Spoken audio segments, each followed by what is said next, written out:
figure out a way to set this. Okay, let's figure out if I can figure out how to set this up because I have something hilarious to talk about.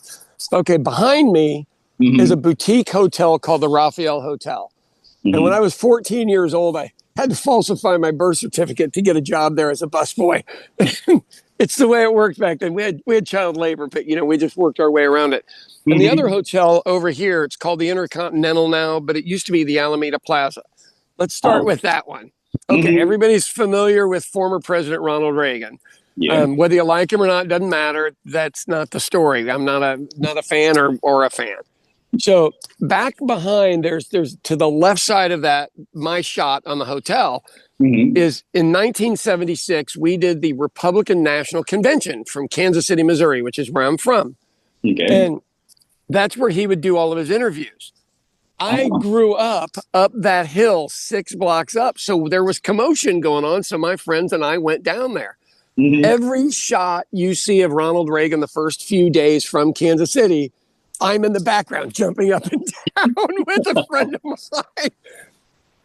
But here's the thing, and you know this from television, if anybody moves their hand or anything, we are animals. We look at it. Yeah. So as a professional actor, he let us do it and played along with it. And then after the shot was done, he would talk to us like, hey, kids, good to see you. Hey, we'll be back here tomorrow morning. Because it looked friendly. He never looked shaken. He was a consummate pro. But then the press finally moved the press briefings inside the hotel because of us. How's that for a story? Get you little rascals out of the frame. Isn't that crazy?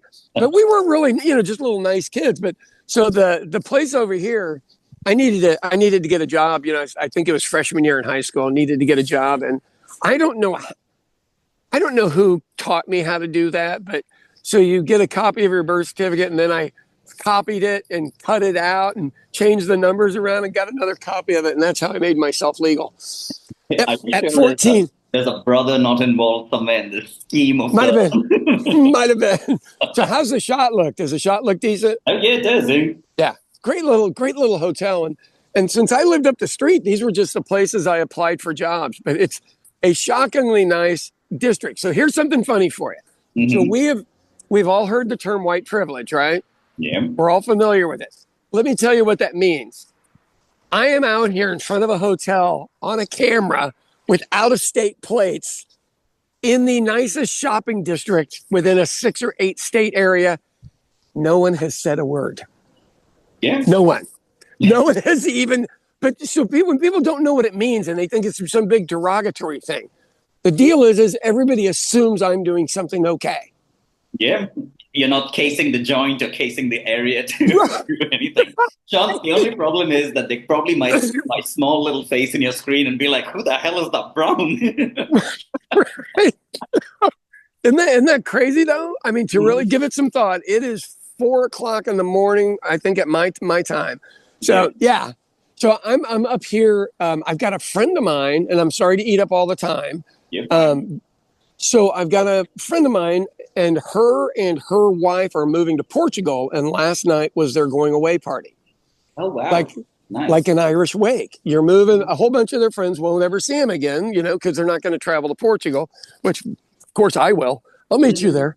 And but the political climate here, they're just not okay with, and so they're heading out. Isn't that crazy?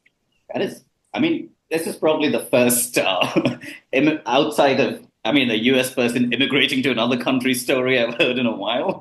Evidently, there's a whole bunch of people doing it, and my thing is I just want to live part of the year somewhere like as if I had real money, but just live in a cheaper place. But I think you might be surprised at how much this is a conversation. So, and these were gay, straight, everything at this party, and it wasn't a conversation of fear. It was just a conversation of reality and just shit they were experiencing. And a lot of people just don't know anything about it because they're not experiencing. I feel like I have a light over my head right there. Is that ruined? There. How about that? Is that better? Yep. A lot better. Don't even talk about the glow of no hair. I knew exactly where you were going. I was about to say, you almost blinded me, you old man. I know. All right, I'm going to walk over the street here while you're chatting for a second because I want to show you the most hilarious thing. So this is an an Irish and French city. Okay. Mhm. And Have we been there only together, Sean? do what? I think I've been there, right? I did you come up here? Did you come up here for a wedding with me? Yeah, I came up for the wedding. Okay. Remember, Yeah. I had some time to kill in between some event, and I was just wandering around this place. Yeah. Yeah, Mm. that's the joint. So I want to see if I can get a shot of this. Who on earth would put a bust of Winston Churchill and his wife in a predominantly Irish city? Hell yeah. Isn't that crazy? I know. All right, enough of my stories. What's going on with you? Nothing much. I was just going to bring up the fact that this is always something that bugged me. When white people move to another country, they're called expats. When I go somewhere, I'm called a fucking immigrant all the time, no matter which country it is. Well, I think we might be getting into that grouping. I'm not. Everybody says they're interested in having us there, and what it is so. Italy's got city after city or town after town after town that's just empty. So these young kids grow up there. There's nothing for them to do. They move to Milan or they move to Rome, and then they want something different. So they head out, and the parents are left with these old cement houses that aren't earthquake proof. And so people can get houses there cheap, but then you have to renovate it. And it's probably kind of an exciting last thing to do as an adult. I don't want to do that. I want to rent a condo that has a pool that somebody else takes care of, not me. You have the right idea there, because every time I've seen someone go to like a foreign country and try to renovate an old busted ass house, in the movies it always ends up haunted, Sean. Well, I mean, the thing is we don't know how they're built. We don't know that type of construction. We think we do. We don't know shit about it. Everybody used what was near them. That does not mean it was the best decision. It was the easiest to haul. Yeah. And so my cousins, we got a family 450-year-old house in Ireland. The walls are 3 feet thick. Oh, wow. You can't get plumbing through. You can't get piping through. You can't get electric through. And these are real rocks. You're not just going out with a diamond drill and getting through. So they want new houses. They don't want to be in a 450-year-old house. You know what I mean? What could have gone wrong in 450 years of occupation by, what are those people? Oh, that guy. That guy right there.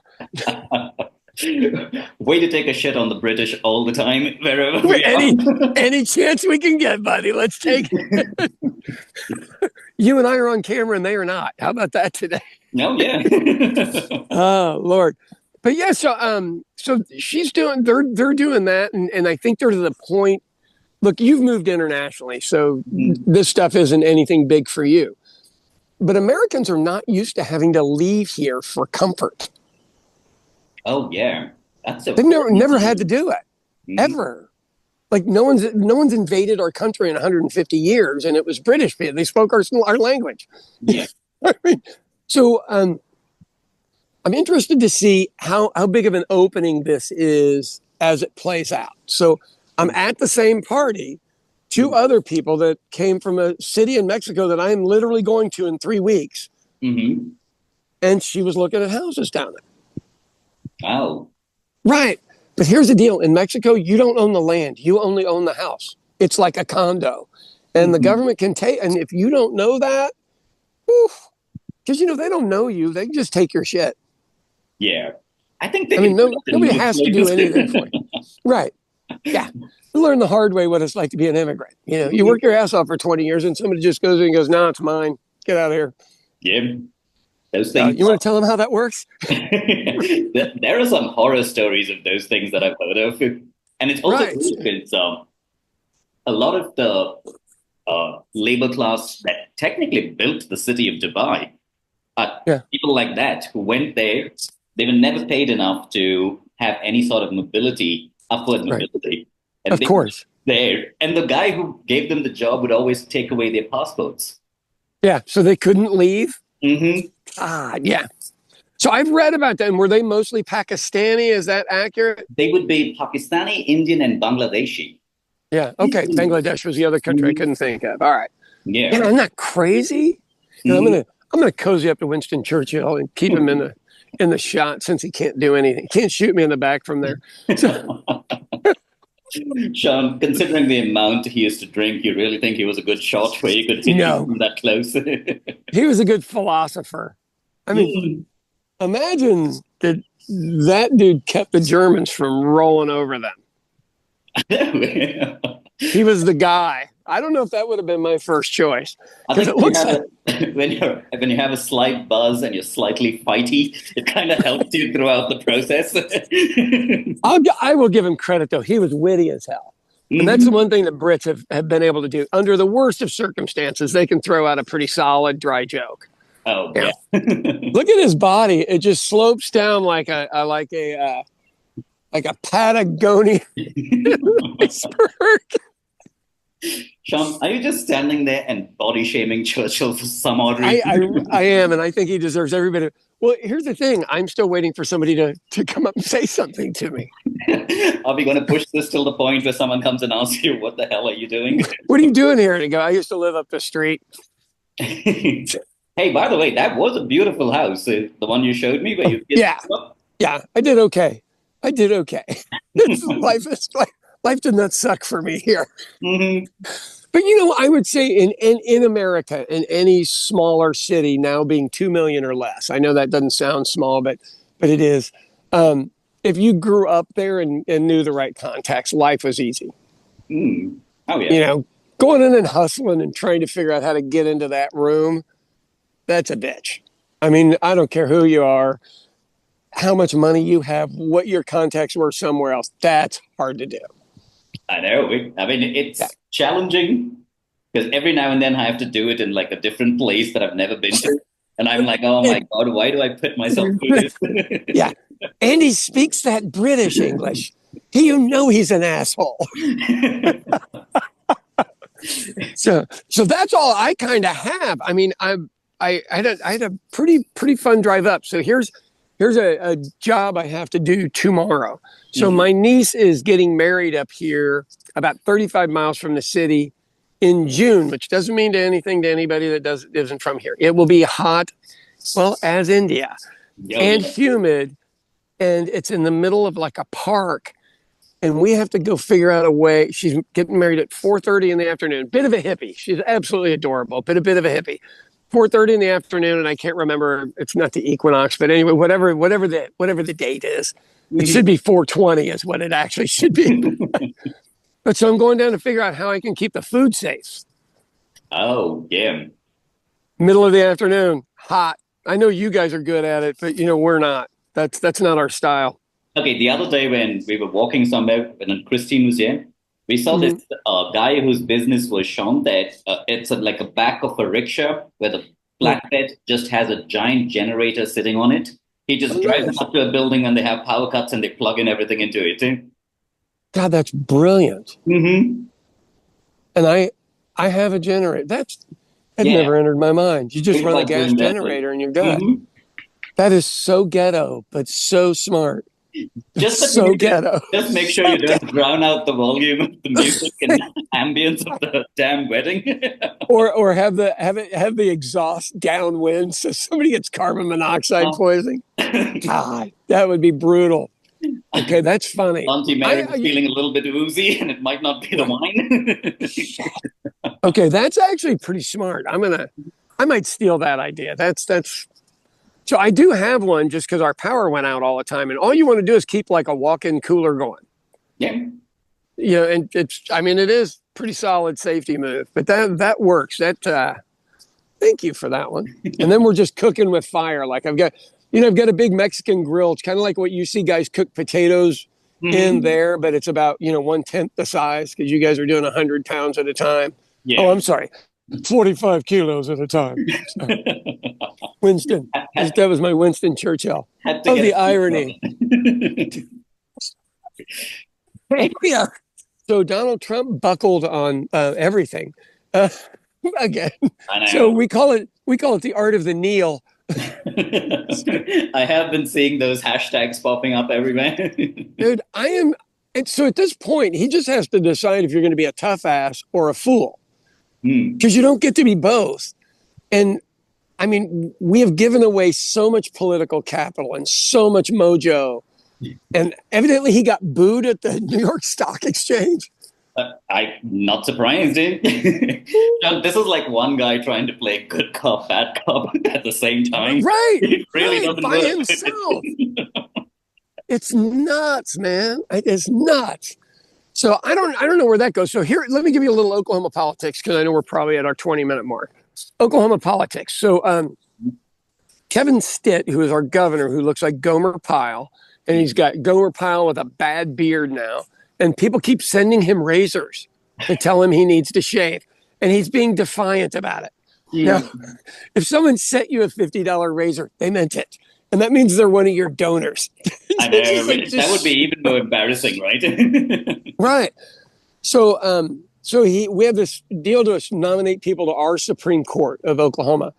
And so it goes through this group because it used to be so corrupt that you would just drop off packets of dollars before your case went before in the 1960s. So they changed it and put all these rules in so it wouldn't be that easy. And he basically got a guy in that's never been a judge ever, and now is going to be on our Supreme Court. That's the guy he chose over two people that were competent judges. Oh, wow. I know everything that happens with us goes national. And so what I said is, oh, this is evidently what we're going to do next. You don't even have to be a judge because you really technically don't have to be a judge or a lawyer. Did you know that? I did not know that, but I was suspicious. Our attorney general is the most ironic job. You don't have to be an attorney. Just need to know how to manage an attorney. I mean, maybe, or you just get paid. There's always somebody there that knows how to do the job, so you can just go in and be a publicist, essentially. Yeah, we got that going for us. So when we looked like we were coming around, no, they were just went straight down. You guys got lured into a false sense of complacency and security. Oh yeah. Oh, he got me on that one. I mean, even I was like, this guy can't be this dumb, and it's a young man, so he's going to be there a while. Oh, those are like lifetime appointees, right? Well, so in Oklahoma, we re-up them like every 4 years or something. Okay. But nobody ever changes it because nobody knows who they are, and we don't.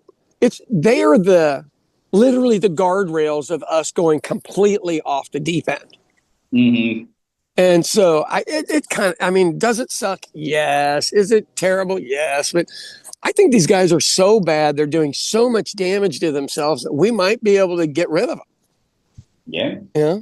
So I don't know if that's true or not. That was my finger in front of the camera right there. So I'm heading back over. It's cold. Like it's 40 degrees. There was a car that was like parked behind you till I realized it was a stoplight. I was like,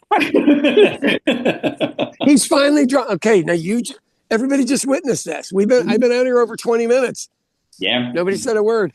And there are people working in these hotels that see me out in front of their place. I know. Sean, you are pushing your white privilege all the way to its conclusion. I believe you are right.